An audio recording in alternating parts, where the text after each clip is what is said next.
action scenes. I'm a fan of action films and television shows and stories, and so I really love to cut action scenes.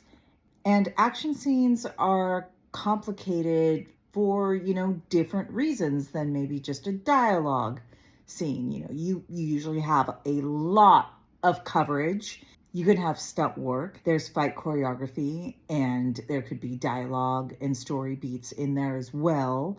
And there's also possible visual effects shots to be considered of elements that will be digitally added after the edit.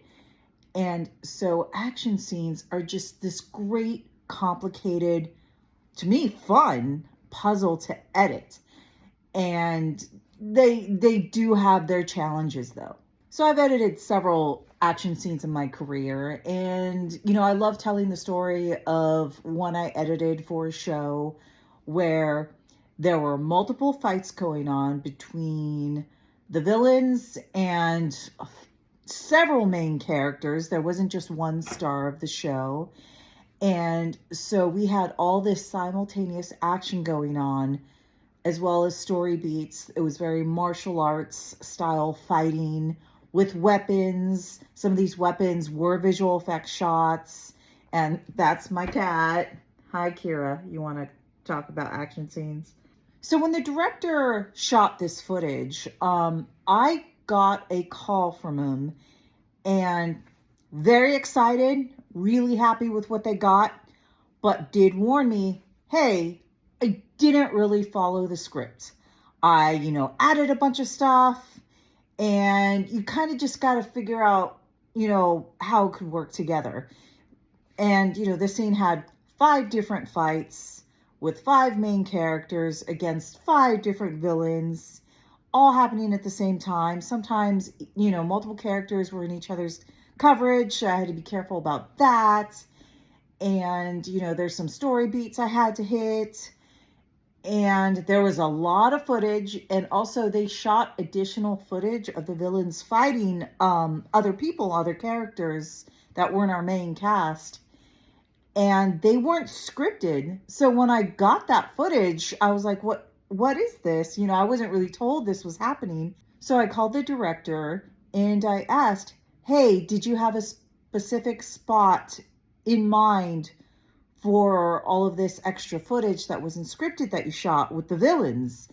And the director said, no, just kind of make it, find a way to make it work. Put them all in and just find a place for them.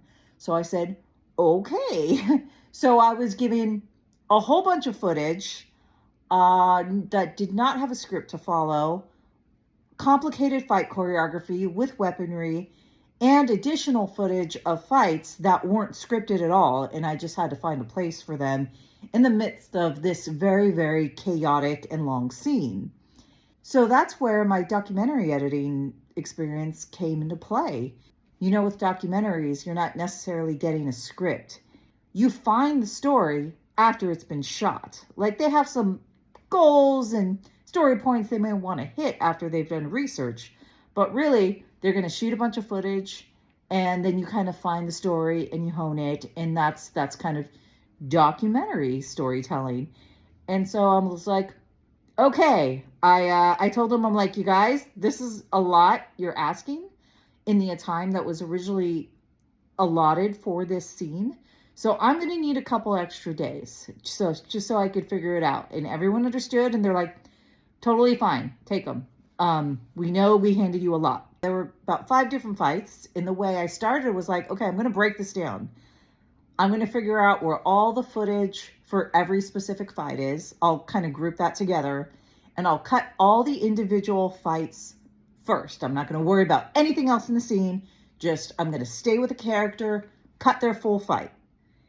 And that's what I did. So I took a lot of little pieces that included stunt work, stunt doubles, visual effects shots, and I would just put them in either like 5 little pieces. And then I started cutting it together and intercutting it, because for the show it was running a bit long, and I knew that. And so I was like, okay, I need to break this up a little bit.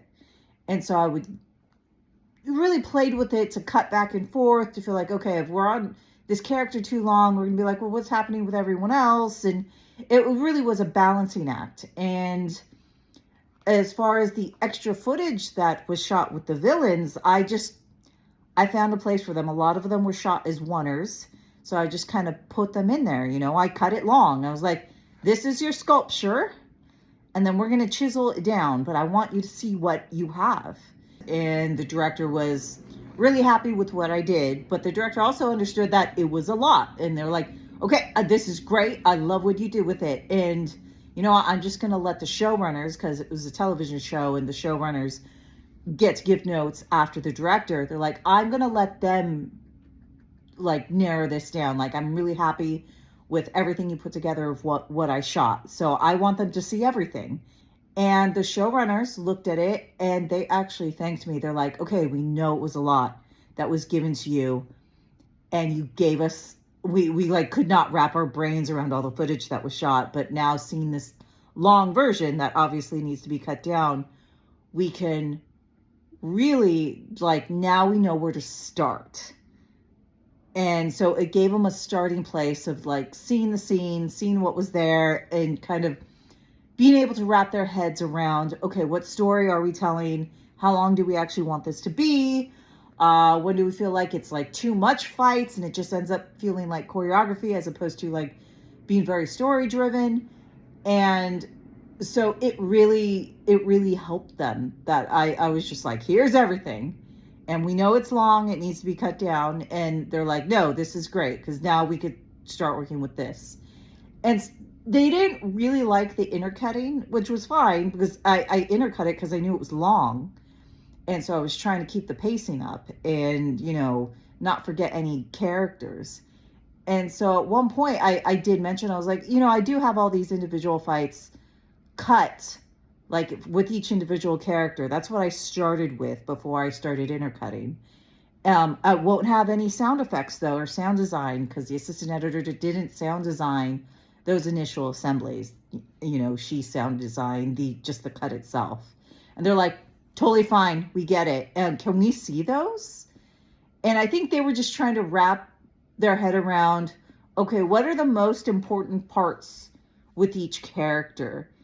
And they ended up kind of taking out the intercutting aspect, but then based on those initial assemblies I had made of the fights, they were able to take just the highlights of what they loved from the fights.